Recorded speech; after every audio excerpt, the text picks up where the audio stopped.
This is the Keep It Tottenham podcast. I'm the token bird, and you? I'm me. I'm Harry Hotspur. That is a made-up name. Fake name. Here's some music type segue intro thingy.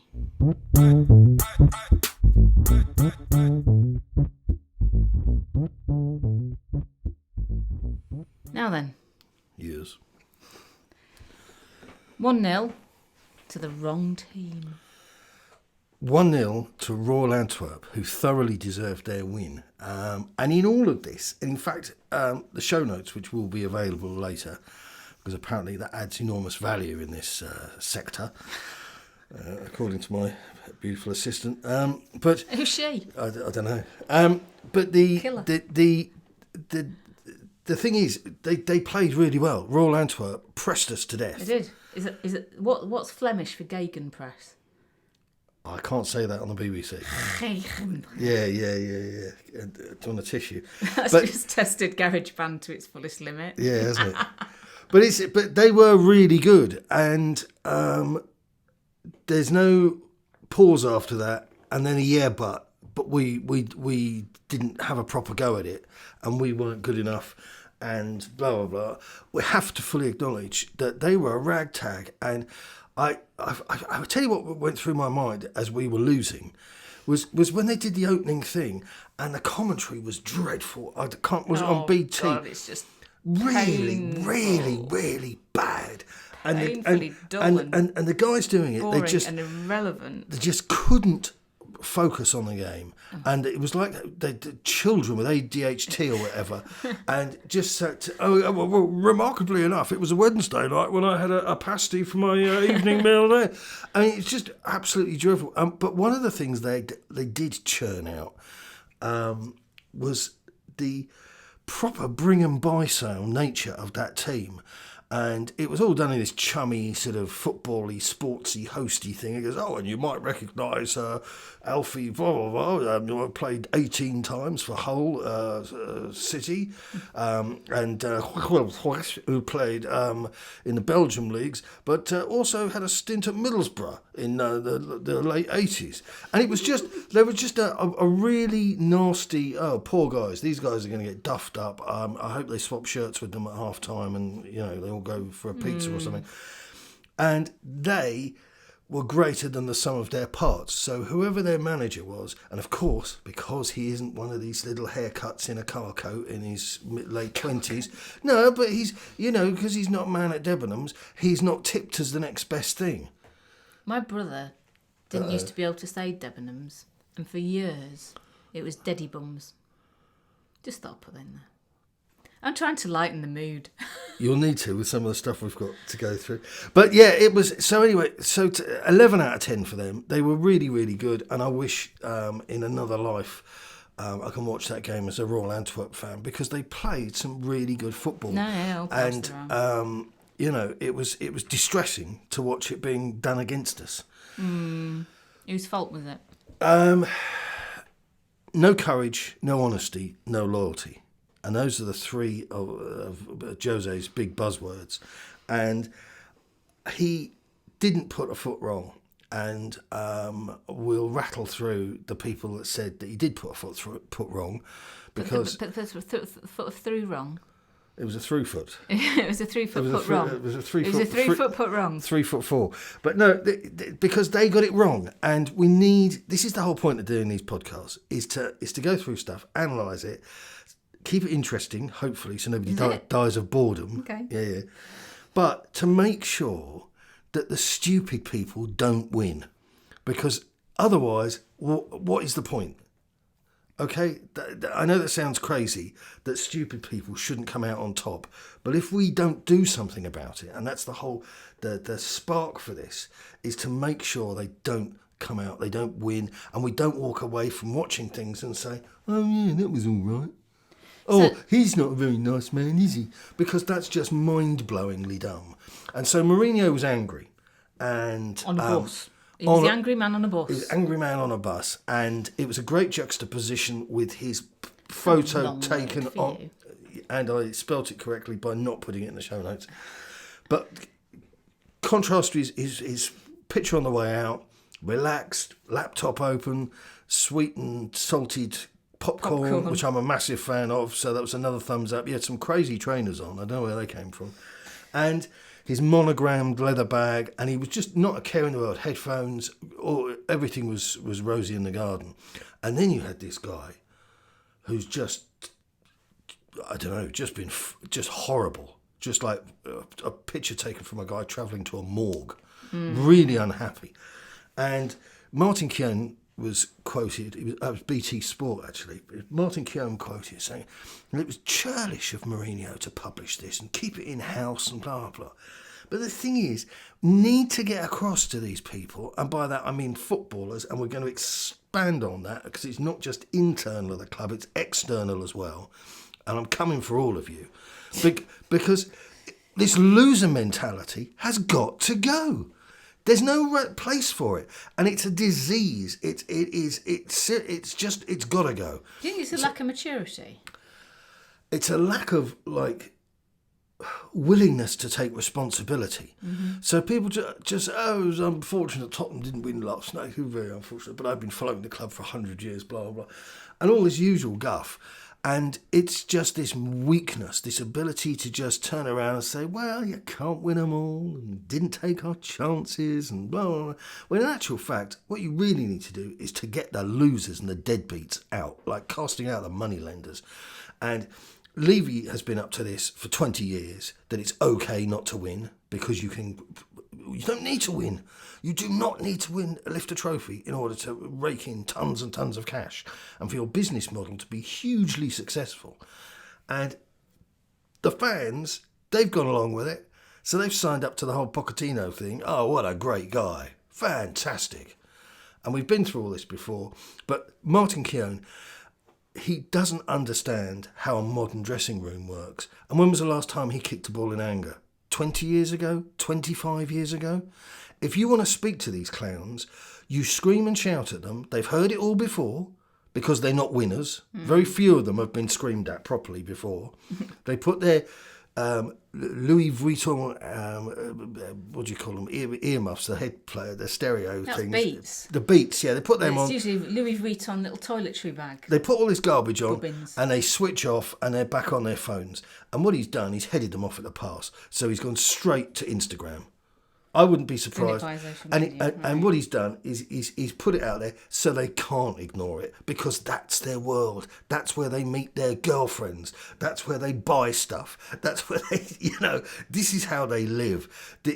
So this is the equivalent of parking the problem outside their front door at the end of their driveway. There's no way they can't miss it. So whilst he's sorting the wheat from the chaff, we've got some toast left behind, haven't we? Yeah, Dele Alli. Absolute disgrace. And I'll try and keep this brief, which is going to be on my over-scrawled gravestone.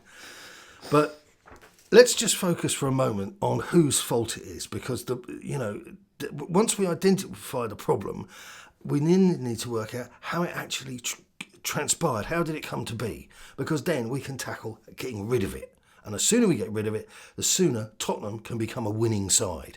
And if anybody has a problem with that, I feel so sorry for you, but I'm not qualified. I don't have any letters after my name. So why are you following this team? Oh, every living day's time to move my battle. Well, that's great for you, but that's like asking a group of, mentally challenged people who wants to be a fire engine. Somebody will put their hand up. Somebody will say, I want to win a balloon.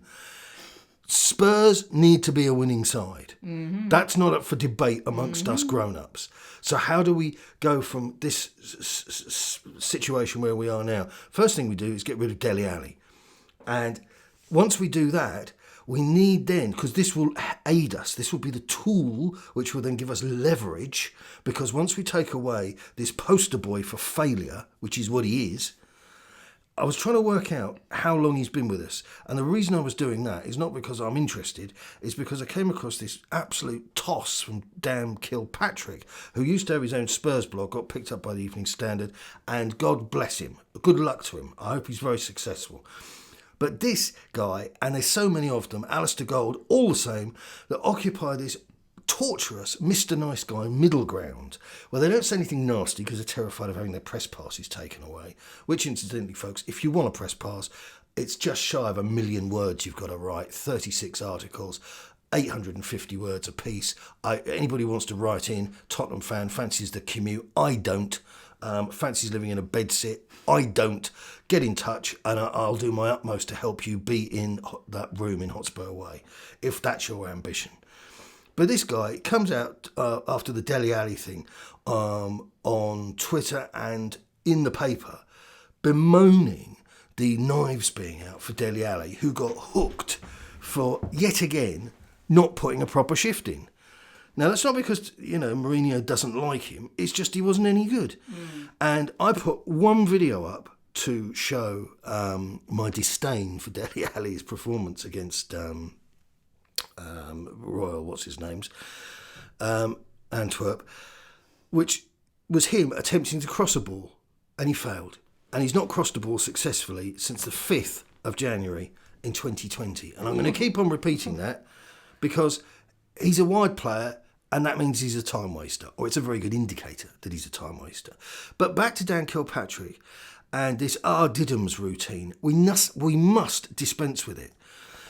Kilpatrick says, whatever the case behind the scenes, at present it feels like Dele Alli is not being given a fair opportunity to rise to Mourinho's public challenges. As inconsequential as last night's match was in the grand scheme of things, it could be the beginning of the end for some of Spurs' fringe players. Good, and I hope it's the beginning of the end of you if you keep on peddling this absolute guff. This is guano. It's shocking, and here we are. My beautiful assistant has put some stats in. Where is she? Find her. Minutes played 45, goal attempts 0, dual success 0, tackles 0, lost possession 11. That's Dele Alli. That's the hard done by poster boy for losers that you're talking about. Now, Dele Alli has been around forever. So I looked it up because I read this thing from Dan Kilpatrick and I'm thinking to myself, Jesus God, this sounds like somebody from Bernardo's. This is a tragic story we have on our hands. No, it isn't. He's made over 158 Premier League appearances. So you add on that all the domestic cup games and all the European games. He's been around forever, 6 seasons, and he just simply isn't good enough. He's not been a loyal servant. All he's done is he's taken an awful lot of money and clogged up a place that a winner could have had in the team. And the sooner the press, and Kilpatrick is not alone. I mean, like I mentioned, Alistair Gold, the guy who told us 24 hours or 36 hours, forgive me, before Pochettino was ejected, fired out of a cannon out of Hotspur Way, that Hotspur Way had never been so calm. So calm, everything's calm. And his office was still opposite Daniel Levy's office. These people are not fit to deliver newspapers, let alone write for one. Fake news. Well, it's not even fake. It's just damaged. And they're peddling this sort of awful middle ground of Mr. Nice Guyness. And you look at Dan Kilpatrick's tweets, and he attracts these bottom feeders. Well, I think there's a lot of negativity about it at the moment, and, I don't like Mourinho anyway. We need to get rid of this. And I had it on The Athletic several months ago. Brilliant setup. There's some really talented guys writing for them, just in case you think I'm a complete monster. And I was posting in the comments section there in response to some inside stuff that they put, which was absolutely true. And I said Spurs needed to be tougher and less tolerant of losers and this, that and the other. And I got comments back from Joe Public. Said, well, you're a bit of a Sergeant Major character, aren't you? Oh, maybe we should put you in charge. Well, maybe I might be able to do a job. Maybe I could bring more than being able to press flowers and tie ribbons in my hair. You'd have a job on with that hair. Exactly. But I can't say it enough, and I'm going to say it every time we do this. The loser mentality has got to go, and you back a winner, and Mourinho is a winner. There you go. I'm going for a lie down. I'll see you in about half an hour. I think you should. Your soapbox is very well worn, I have to say. I've never understood why it's a soap Why did they choose soapboxes? I think it was designed for a common box, opposed to like a box like that would hold champagne or something, that somebody could get to stand on in order that people could see them and they could broadcast their voice. It's just interesting that it was soap. Yeah, because it's a common everyday product. Well, yeah, I suppose so. Would you say? If you said a soapbox, that's for your average man to say, I disagree with what they're doing, they should stop all that. Or do they say, I get my Moet Chandon Magnum case and I stand on that and I told them what I jolly well thought? No, so I think it's like an orange box or a beer box. I know what it's like. I just thought it was interesting that it was soap and not something else back in the day. Anyway. Well, soap, don't forget, was a common thing. I mean, you wouldn't, when people going back however long, people wouldn't even know what an orange looked like. Whereas soap, most people, I mean, I don't know where you were brought up, but most people encountered soap. It was just a thought. I have absolutely no idea how to go from that to the next bit. Mourinho's a winner. We could do with some players with a very similar mentality, but another one who looks like it was a tad of a dodgy night for him, Lo Celso. Lo Celso sucked badly, and I never thought I'd say those words because I made the mistake of emotionally investing in a footballer. I really like the guy. I think he can be huge for us, but I broke down the Royal Antwerp goal into stills on the blog, and it gave me no pleasure. As a guy I used to work for, he used to say before, he used to kill me for something I'd done wrong. It gives me no pleasure to make these calls. But clearly a lot of them. Endless. Couldn't get through. Line was permanently engaged. But it gave me no pleasure to see. Basically, we all know what happened. Davis fell over. Absolute kerfuffle. He created it out of no pressure, really. And then their two men were through. And Lo Celso was kind of in line with where the incident happened. He was maybe 2 or 3 foot the wrong side of goal. And Davis got up, and by the time the winning boot was applied to the ball, whistled past Lloris's right-hand side. But as we looked to it on the left, Davis had come in, and he was just maybe 5 feet from getting a shoe across into interfering with the shot. And Lo Celso, at the point where the guy pulled back his foot in order to hit the winning strike, had just begun to sort of jog a bit towards the Tottenham goal. And this is going back to the courage, the honesty and the loyalty. Those 3 things were absolutely absent from Lo Celso. And of course, he got pulled at half-time as well. So I think that, Tim Sherwood made a point about Lo Celso, which was, of course, a dig at Mourinho. And this is kind of where I'm going with all this as well. I sense that people are making notes about Mourinho that they can refer to in X period of time down the road to point out that the writing was on the wall. Mourinho is not really a good sort. He's a bad nut, to quote Charlie in the Chocolate Factory. And he's not. So Sherwood made this comment that Mourinho didn't need that kind of player and wanted him to play more defensively. And that Mourinho wanted to attack with his front 3. And I don't know if Sherwood is smart enough to be disingenuous. Maybe he just doesn't. He doesn't understand what he's looking at. We've seen that on many occasions. But I want Lo Celso to come back from this. I hope he got an absolute roasting off the gaffer. He certainly earned it. I suspect a few of them did. I was really disappointed. And just as I quoted Dan Pilkatry, I'll just pronunciate that if you don't mind. I'll just throw this in as well. This is where we should be heading, because this is what the gaffer says. So don't worry about the millennial that writes for this website, or the millennial that writes for this, or the failed footballer, or the doomed ex-Arsenal guy with a monkey's head. This is what Mourinho, the serial winner, who's won everything. He's not lost anywhere. So I'm just putting that out there. I'm not trying to colour your opinion. I'm just putting it out there that he is a consistent serial winner. Facts. More than the squad, it is time to work and time for evolution. It is time to affect the team, not just the way we play, but the way we think. Sometimes the way we think takes more time than other things. I'm very happy with the squad, but of course next summer we will need to give a couple of touches. But this is what you always do to improve the squad. Look at Liverpool, for example. Mm-hmm. Now I'll jump in. This is a lengthy quote, and of course me being me, I've jumped in with 10 words to go, opposed to halfway. But look at Liverpool. Because a lot of you out there are saying, oh, look at Ajax. Do you remember Lucas Morris scored those goals? And we didn't win anything. We lost.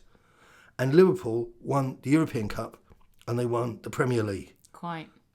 That is what, you never take your eye off the money. That's the key to their business model here. And Tottenham, for 20 years, think they've kept their eye on the money, but all they've kept their eye on is the small change. Mm-hmm.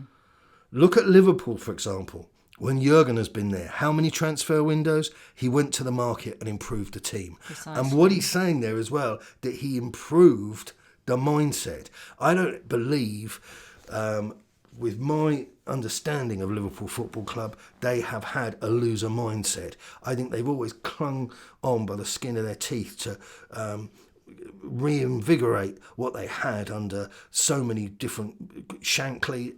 Geez, I mean, you know, we should have had a Shankly. Nicholson was too short. We should have built more, and it didn't happen. But goodness me, the amount of cash that's been swilling around this business the last 2 decades, and we deserve more, and we don't deserve this. So be it, our diddums. Maybe. I mean, this. Sorry, I'm just going to go back to this. And I promise this is the end of it. I'm just going to sit here and make my chair squeak. Well, that'll remind people you haven't dropped off or stormed off or whatever. But I made the point on a blog that I'm just doing at the moment. It says Dele Alli's been under par more time than Sevi Ballesteros. Yet Kilpatrick deems it inappropriate for the boy to mount a comeback via cameos, and this is the bit. Cameos in unfamiliar teams. Oh, well, I'm sorry. I invited you to stay, and I didn't provide you with a maid and room service. I mean, I'd pull your finger out, son, and stop tarting around with your second-rate 10-quid shirts on Boohoo and all the rest of it, and act like a grown-up. This people like this have got to go. And so when the gaffer says there's going to be a couple of touches in the market in the summer, I cannot wait. No, me neither. One of the things I heard about Dele Alli was that he requires 5 or 6 games to get up to speed. And my immediate thought was, that's not good enough. Now, I get why Bale is taking a little while at the moment. Yeah, and if he doesn't get up to speed, then we will criticise him, I'm sure. But taking 5 or 6 games to get up to speed every time you have some kind of restart, not good enough. Not good. And also, it's about attitude. So even if you don't achieve the outcomes that you wished for, what Mourinho is looking for as well is attitude, the right kind of attitude, the winning mentality attitude. And another criticism of Mourinho has been that he's too much about individuals. And I thought, what a complete load of BS, because what is it that we saw Mourinho saying throughout that documentary, and we've heard him say in front of everybody in presses and all the rest of it. He said, "Was it fuck off?" Yeah, there's that and all. He said, family, friendship, loyalty. This isn't about individuals. No, he's coaching, but it is about individuals pulling their weight for the family. Correct. To show that you're close with your friends, your colleagues, your fellow players, to have that shared winning mentality, because it isn't just about you. You could be a brilliant footballer, you could be an average footballer who gives it a good go. It's about the team, and I do not see that Mourinho is somebody who concentrates on individuals as individuals. He just calls them out when they need calling out because they're not working for the team. And any good leader, any good manager, any good CEO would do that. Correct. And this is why I would, of course, I can't help but rise like a Jack Russell and bite on that when you say any good CEO. We don't have a good CEO. we've got a very questionable guy at the helm, business-wise, and football-wise, dear me. Where have we heard this before, though? Let's just go back there a second. Where have we heard this? Oh, God, yeah, been a bit. Yeah, it's me foot. Not quite sure. Oh, yeah. Well, coming back from injury, Aaron Lennon, Tommy Huddlestone, so many absolute balsa wood mentalities. Balsa wood. Absolute junk, and they never amounted to anything. So anybody who has had the misfortune to tune into this by accident, hoping to hear this sort of propagandist garbage that's been kicking around for far too long, I'm so sorry you've been hit by this tanker of truth, because all of these people amounted to nothing. They're deadbeats. They're really big faces in nightclubs that nobody goes to anymore. Absolute losers, and they've nothing to their names. Mourinho is not interested in Dele Alli's eyelash tint or the difficulty he's got with a leaky gold Versace tap in his ensuite. He wants to win. And if you're not part of that, and this is the thing as well, which the anti-Mourinho mob are really going to have trouble with, because they've not mentioned it yet, and they can't mention it because it isn't true. When we signed Mourinho, the first thing these clowns said, these uninformed people who don't understand football but have got plenty of time to share their views, oh, well, it won't work. Oh, it won't work. No, it won't work. Because Mourinho, right, he's going to come in, he says, all right, yeah, because what I'm going to need is I'm going to need dozens of £1 million players, Rodney. Yeah, that's right, because Mourinho is backward, Levy isn't bright, and that was always heading for this big clash between the two. Yeah. No, in actual fact, what happened is Mourinho says, well, I'm going to need to do something because you don't want to stay where you are. Do you, Daniel? And Daniel, of course, with a gun against his head, more debt than bloody Idi Amin at one point, just turned around and said, no, I don't want to stand still. Says, right, well, what we've got to do, and he's brought in players that didn't cost a lot of money. Mm-hmm. They were cheap as chips, but what they did have is they had guts and they had balls and they had the willingness. They had the willingness to learn, the mentality that they wanted to win. Don't tell me that Pochettino couldn't bring anybody in because Daniel Levy wouldn't give him the money. This is money from down the back of the what do you call it, the ashtray in the car, down the back of the sofa. 25 quid, what was it, 25 million quid we spent on, 15 million quid, sorry, on Højbjerg. Oh, he's amazing. And he's a beast. What a buy. Absolute beast. Matt Doherty, he's going to be great. He's still finding his way, but he's not coming back from injury, and he's not only putting in 20-minute shift in every game. He's good stuff. We haven't bought any duff players. And these guys, they're cut from the right cloth. And so Pochettino could, if he had it within him, which he did not, and tell me why he's still on the dole, and we'll come to him later, because you've got to give him a little kick every week just to check that he's still in pain. It wouldn't be right if there wasn't a bit of potch bashing. Exactly. But no, love him, but he's dead and he's got to go. But they brought in players that didn't cost a fortune. So why didn't Pochettino go to Daniel Levy and say, listen, I've had an absolute amazing. Didn't sleep last night. My mind's been rattling around like the revolving door at the Ritz. I tell you what we're going to do. We're going to go out and get him for 15 million. We're going to get him for 10. I've got an idea. Why don't we loan a couple of guys? There has been absolute dynamism from Mourinho, and people are looking for problems that only exist in their own minds. And I'm very excited about it.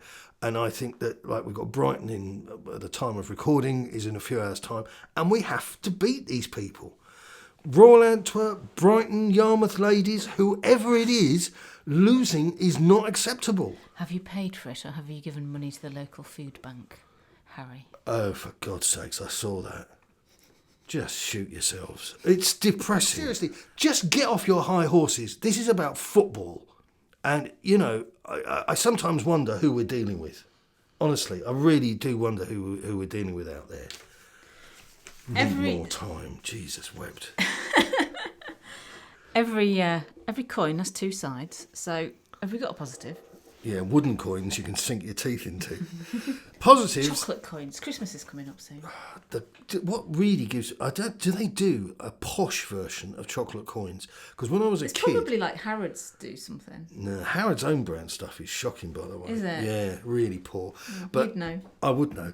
And all I'll say to you folks is not worth shoplifting. Up the road, and get hoisting down at Selfridges. A far better Are they even own allowed brand. to be open? Is there anything in Harrods regarded as essential? Well, it depends what you're after, love, doesn't it? I'll stick to Waitrose, darling. Yeah. Positives, massive positive. He's about 6 foot odd. Harry Kane. Harry. Good name. Did a blog on him, which some of you will have avoided because it was a dull read.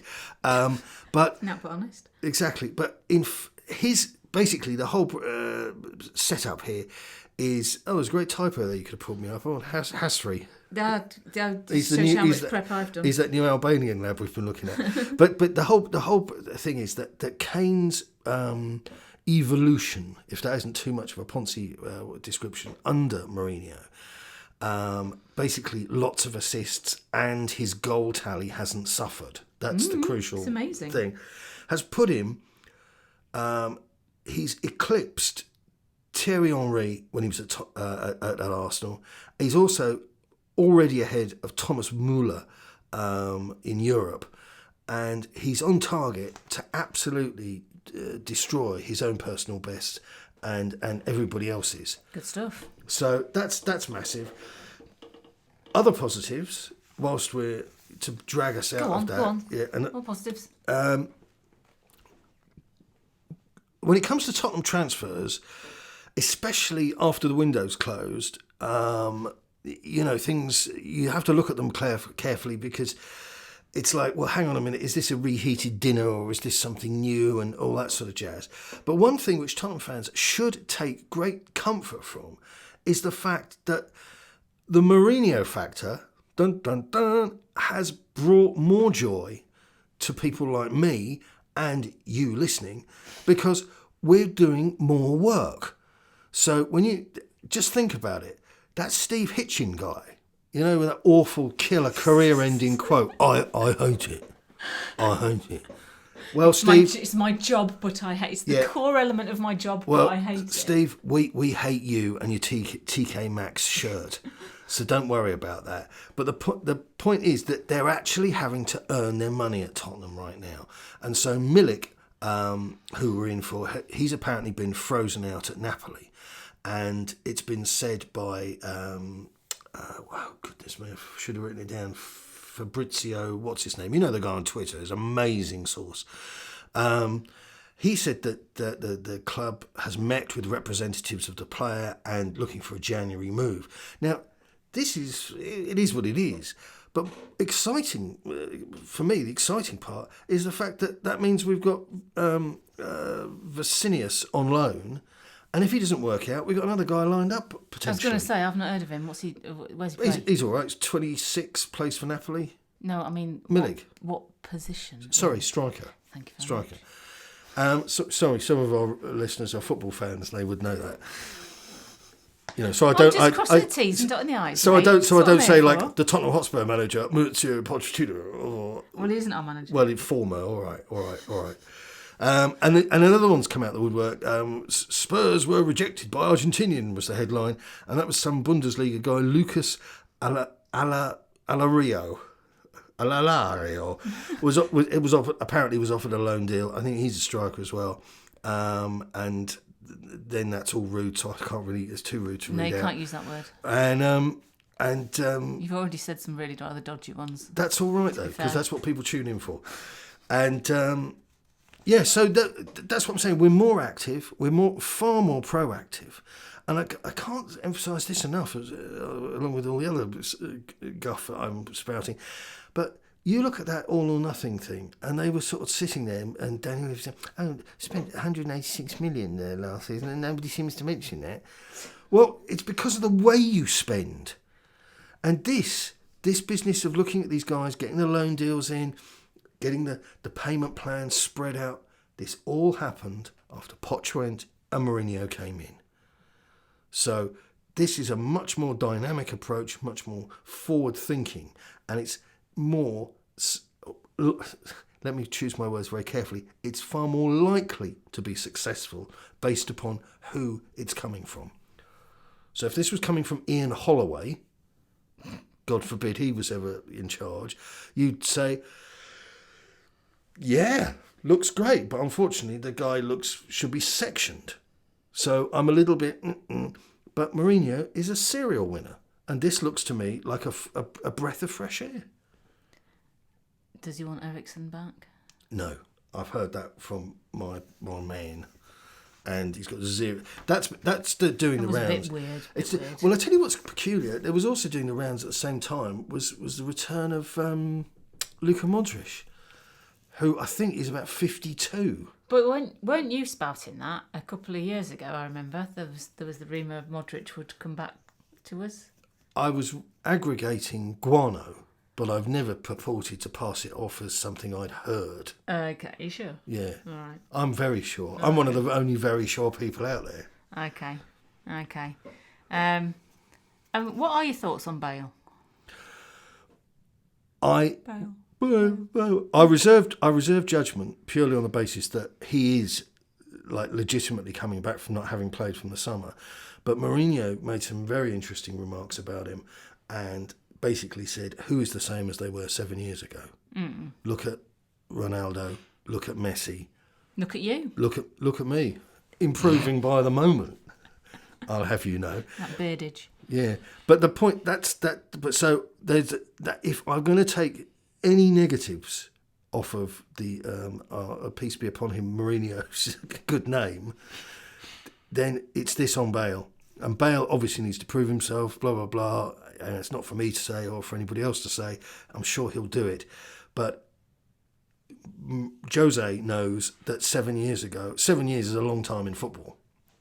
So a slight little nervousness there. Will he come back? Have you fallen asleep? Yeah. Are you all right within yourself? I'm just I'm just feeling a little bit browbeaten. Well, this is what it's like. Living. No, because what you could do, right? No, tell you, we are Tottenham TV. They are lovely boys. That Expressions oozing guy. Now, I personally monitor what goes into his orange juice. He's a little bit lively. Right? But upbeat, they've got it. They've got it in spades. You're yawning. It's been a long day with the poorly dog. Yeah, he ate some tinfoil. Just want to kill him. Thought the poor guy was going to die. He's got blood coming out of places that you shouldn't have blood coming out of. And he's eaten some tinfoil. He's done a bank job on the bin, which is the most expensive bin I've ever owned. That's got a lock on it, and we didn't use the lock. Anyway, tinfoil. He's fine. Yeah.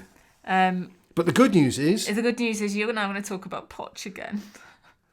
Okay, I'll make it brief. Poch is going to be on Monday Night Football, everybody, and he's going to be filling your boots if you're a millennial. There you go. That Zenit St. Petersburg gig didn't pan out then. Oh, did it not? Well, I don't know. I mean, if he's on Monday Night Football whoring himself, presumably he's not in Russia signing a deal. Cool. I mean, maybe I'm leaping to conclusions. Maybe he's going to announce the deal. That's it. He's going to announce his new blockbuster deal. The last prediction you made was that we were going to absolutely hammer Burnley, which of course we did, 1-0. Yeah, that was I tell you, some of that Burnley team is still recovering from that result. I also predict. You predict. I predict Trump win. What's your prediction for tonight's football game? I think Trump is a foregone conclusion, which is the nicest thing he's been called by anybody in a long time. Right, I think we've just about done. Oh, you're not going to give us a prediction for tonight's game then? What, that goes out after the game? No, I just want to see if everybody knows. Oh, Spurs will win. By? More than one goal. It's all right. It's all be over in a minute. Well, Honestly. please let it be over. I've heard that before, I tell you. In the meantime, Keep it Tottenham!